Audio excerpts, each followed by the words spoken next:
Cerita Kiai Hasan Surgi Jatikusumo, Rahasia Pangeran Diponegoro. Sejarah menarik tentang Kabupaten Batang, Kiai Hasan Surgi Jatikusumo, Mata Rahasia Pangeran Diponegoro. Ketika tanah Jawa masih di bawah kendali pemerintahan kolonial Hindia Belanda, sejarah mencatat pernah terjadi pemberontakan pribumi, sebuah gerakan perlawanan besar dan menyeluruh. Pertempuran yang berdurasi setengah dekade antara tahun 1825 sampai 1830 ini dikenal dengan sebutan Perang Jawa. Perang yang oleh orang Eropa disebut Great War adalah Raden Mas Ontowiryo yang bergelar Pangeran Diponegoro sebagai aktor intelektualnya, tokoh sentral yang sangat berhasil menyulitkan Belanda.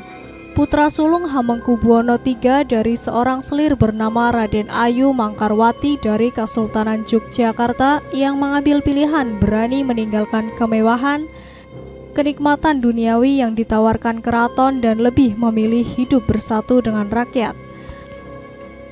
Pangeran Diponegoro lebih menyukai kehidupan berbau agama. Oleh pengikutnya tidak hanya dianggap sebagai komandan perang, tapi juga sekaligus pemimpin spiritual sehingga dalam usahanya menghentikan praktek keji pemerintahan Hindia Belanda dan mengusirnya dari tanah Jawa banyak dibantu oleh kalangan santri. Salah satunya ialah Kiai Hasan Surgi Jatikusumo, putra ketiga dari 10 bersaudara Raden Syamsuri yang masih kerabat keraton Yogyakarta. Oleh Pangeran Diponegoro ditempatkan sebagai telik sandi di wilayah Batang, suatu daerah terpencil di kawasan pantai utara Jawa Tengah. Sebagai telik sandi, Kiai Hasan Surgi Jatikusumo memiliki tugas pokok dan fungsi mencari serta menyampaikan informasi yang diperlukan untuk menyusun strategi perang. Meski wilayah Batang cenderung kondusif, jarang ada insiden peperangan, peran Kiai Hasan Surgi Jatikusumo sangat dibutuhkan guna mengetahui kondisi kekuatan musuh, jarak tempuh dan waktu, situasi medan, maupun curah hujan di sekitar wilayah Batang, seperti di Pekalongan dan Pemalang, yang menjadi prioritas Belanda sebagai medan pertempuran. Karena strategi gerilya Pangeran Diponegoro akan efektif dibangun atas dasar penguasaan informasi dari para mata-matanya yang tersebar di seluruh Jawa tak terkecuali Kiai Hasan Surgi Jatikusumo. Dalam melancarkan aksi spionasenya, Kiai Hasan Surgi Jatikusumo dibantu oleh duet pendekar latih tanding Wiro Seblu dan Wiro Kucir yang merupakan panglima prajurit penatus atau komandan yang membawahi 100 pasukan.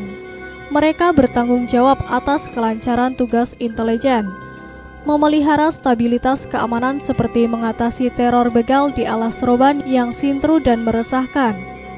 Selain memata-matai Belanda, Kiai Hasan Surgi Jatikusumo juga memantau pergerakan sekelompok santri yang memiliki simpati mendalam terhadap perjuangan Pangeran Diponegoro. Mereka terhimpun dalam wadah perlawanan Laskar Tolabudin yang bermarkas di Desa Masin, Warung Asem.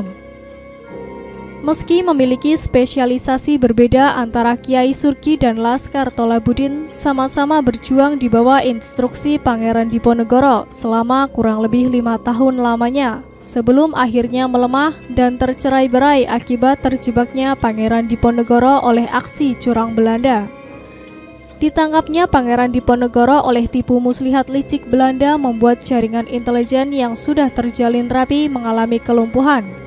Kiai Hasan Surgi Jatikusumo yang berjuang di bawah komando Pangeran Diponegoro merasakan kecewa berat sama seperti loyalis yang lain.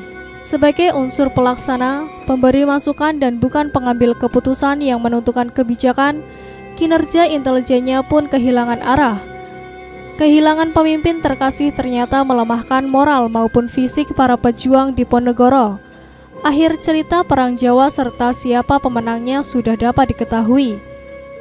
Pasca tertangkapnya serta dibuangnya Pangeran Diponegoro di luar Jawa oleh pemerintah kolonial Hindia Belanda, dan Perang Jawa berakhir dengan kekalahan pihak tentara pribumi. Kiai Hasan Surgi Jatikusumo yang belum sirna rasa kecewanya tidak kembali ke kampung halaman, tetapi lebih memilih menetap untuk berhalwat, mengasingkan diri di tempat yang sunyi untuk bertafakur, beribadah dan menenangkan diri. Kiai Hasan Surgi Jatikusumo menempati sebuah tempat sejuk, Tanah Pardikan atau tanah bebas pajak yang terletak di tepi Kali Keramat, sebuah sungai yang airnya tak pernah kering sepanjang musim, atau tepatnya di Dukuh Kedung Dowo, Desa Pasekaran, Batang. Hingga sampai ketika jiwanya sudah tenang dan mantap, bersama sahabat sehatinya, Kiai Asnawi mendirikan sebuah padepokan sembari untuk berdakwah Islam, membumikan ajaran langit melalui pendekatan budaya hingga akhir hayatnya.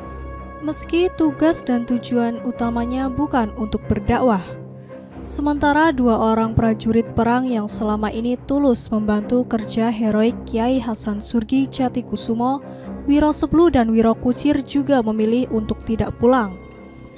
Wiro Seblu memilih untuk menetap di Desa Tegalsari, Kandeman hingga wafat dan dimakamkan di tempat tersebut. Sementara Wiro Kucir menetapkan pilihan untuk menjauh meninggalkan kenangan pahit di Jawa dan pergi ke Sumatera Selatan, tepatnya di Palembang. Sampai sekarang Kiai Hasan Surgi Jatikusumo masih dikenal sebagai pejuang yang alim, tauladan nasionalisme Islami. Sampai sekarang makamnya selalu ramai disiarahi, bukti heroik perjuangan cinta tanah air meninggalkan jejaknya di Batang, pesisir utara Jawa.